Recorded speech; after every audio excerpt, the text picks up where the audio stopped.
मजर साहब, आमिर साहब की गुफ्तगू तो आपने सुनी है। अब तक हम जरा एक नजूमी का रोल आज थोड़ा सा आप लोगों को प्ले करना पड़ेगा, लेकिन जिस हद तक आप कर पाए। पहले पंजाब की मैं ये बात करना चाहूंगी। पहले पंजाब किसी और वजह से नहीं, लेकिन क्योंकि एक डिबेट इसके अराउंड नून लीग के कॉन्फिडेंस को देखते हुए एक तासुर पहले ये था कि पीटीआई ने खासा डेंट डाला है पंजाब के अंदर मुस्लिम लीग नून को, लेकिन मियाँ साहब भी मैदान से भी गैर हाजिर रहे। अब उनकी वापसी के साथ आप समझते हैं कि पंजाब की हद तक रिकवर कर सकती है इस स्ट्रेटेजी के साथ, जिसके ऊपर राणा साहब भी बात कर रहे हैं और मीडिया में भी रिपोर्ट हो रही है? नहीं, जाहिर है आमिर वहाँ की सूरत हाल को मुझसे कई बेहतर अंदाज में बयान भी किया उन्होंने और समझते भी हैं। मैं तो एक एज एन आउटसाइडर पॉलिटिक्स का एक अदना तालिब इल्म होते हुए ही चीज़ों को देखता हूँ, पढ़ता हूँ, सुनता हूँ। देखिए, जो इस वक्त पंजाब की पॉलिटिकल डायनामिक्स हैं उसमें ये चीज़ बड़ी इम्पॉर्टेंट होती है कि अगली हुकूमत किसकी बनने जा रही है। और जो पंजाब के ख़ानदान हैं, जो पंजाब में बरादरियाँ हैं, वो उनके नुक्ते नज़र से ये चीज़ें बहुत इम्पॉर्टेंट होती हैं। पहली चीज़ ये कि इस्टेब्लिशमेंट कहाँ खड़ी है। दूसरी चीज़ ये कि पंजाब में जो इस वक्त जो भी ऑप्टिक्स हैं वो क्या नज़र आ रहे हैं। लेकिन सबसे इम्पॉर्टेंट ये है कि पीटीआई को कितना स्पेस होगा पंजाब में। और असल इम्तिहान पीएमएलएन का उसी वक्त शुरू होगा जब पीटीआई अपनी फुल फ्लैश तरीके से, अगर उनको इजाज़त होती है तो फुल फ्लैश तरीके से वो जब इलेक्शन में जाएंगे, उसके मुकाबले में पीएमएलएन कितना स्ट्रांगली जो है वो उनका मुकाबला करेगी। ज़ाहिर है पीएमएलक्यू वाला फैक्टर जो है, ये सारी फैक्टर ये सब जुड़ेंगे। अगर पीएमएलएन के साथ जुड़ भी गए तो उसमें देखना यही है कि पीटीआई को मेरे ख्याल में अभी इफ एंड बट है, लेकिन आखिरी वक्तों में शुरू में एक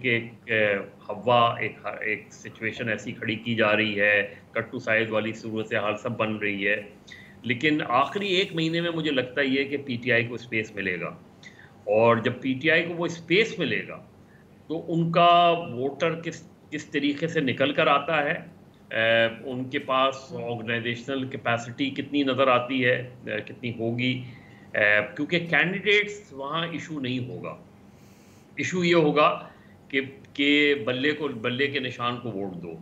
यही पीटीआई की पूरी इलेक्शन का, अगले इलेक्शन का पूरा महवर सिर्फ यही चीज़ होगी कि आपने ये नहीं देखना कि उम्मीदवार कौन है, आपने सिर्फ ये देखना है कि बल्ले के निशान पर आपने वोट डालना है।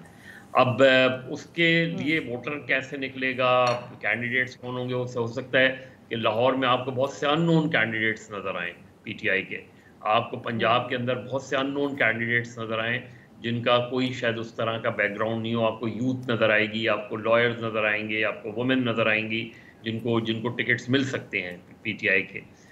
तो उनका वोटर किस तरीके से निकल कर आएगा, और नेगेटिव वोटिंग भी हो सकती हैं। जैसे आईपीपी वाले मामले पे नेगेटिव वोटिंग हो सकती है कि अगर वहाँ पीटीआई का कैंडिडेट्स नहीं है तो वो ये कोशिश करेंगे कि वो लोग जो पीटीआई से निकल के गए हैं वो किसी तरीके से ना जीते। और एन मुमकिन है, जिस तरह पीपल्स पार्टी वाला मामला पंजाब में बिल्कुल फारिग है, लेकिन पीपल्स पार्टी सिम्बॉलिकली चाहे उनके साथ इत्तेहाद हो ना हो, एन मुमकिन है कि वो पीटीआई के उम्मीदवारों को सपोर्ट कर दें, अपनी एक तरीके से पॉलिटिकल सपोर्ट कर दें उनको जब उनके पास कोई इत्तेहाद ना हो। आईपीपीज़, ये बात ठीक है कि आईपीपीज़ की भी आखिरी कोशिश ये होगी कि उनका इत्तेहाद पीएमएलएन से ही हो जाए। होता है नहीं होता ये एक अलग चीज़ है, लेकिन उनकी आखिरी कोशिश ज़रूर होगी कि पीएमएलएन से इत्तेहाद हो जाए, ताकि सदर्न पंजाब और सेंट्रल पंजाब वाला मामला जो है वो सेटल हो जाए।